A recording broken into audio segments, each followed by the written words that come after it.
I went down to Davies at the end of, well, in fact, 2 days, one in Swansea and here in Bangor, of the Wise Kids Conference on young people in the digital world. Well, I thought it was terrific, Buzz. What was it like chairing? What did you pick up? Oh, it's great. I mean, without doubt, the best part of both days for me were the young people. They just know this stuff inside out. And of course, it's their world. You know, we need to understand. You know, people with grey hair like me, need to understand. These kids have grown up with the web.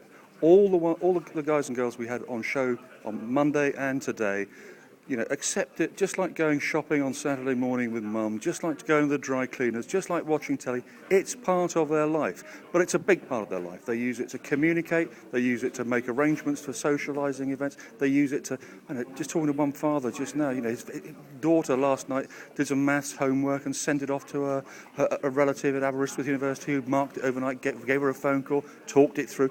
They are using tools to communicate, to share, to understand. And I don't think we're catching up with them very well. And you threw actually one really easy question at the panel of young people, I think, about their preferences.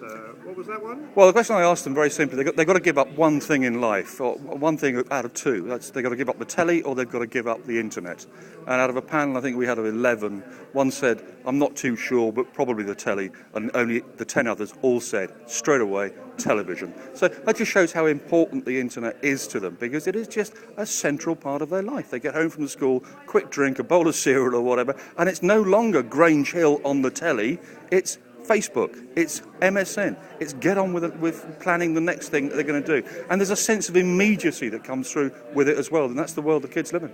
But they're not just living in Facebook, they're making arrangements to meet elsewhere. Oh, indeed, they're using it as a communication tool, and they're sharing stuff, they're throwing out ideas, they're getting their friends to show support for something.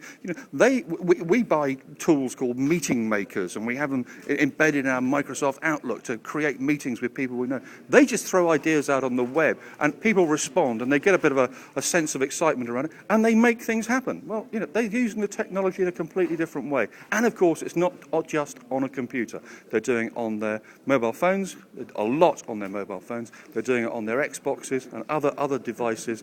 And we, again, the grey-haired generation, don't get those particularly well. So who do you think is going to be running next year's conference or the year after?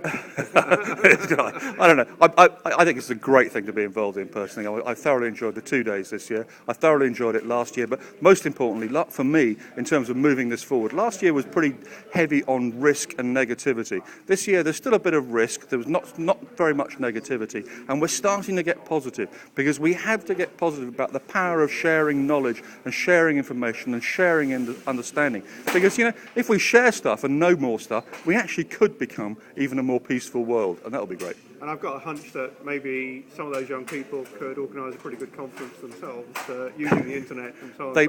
They probably could. And what would really be great? If they could, and we could get a lot of parents and a lot of teachers along to listen to what they've got to say, because they know it. They know it inside out, and we've got to listen to them.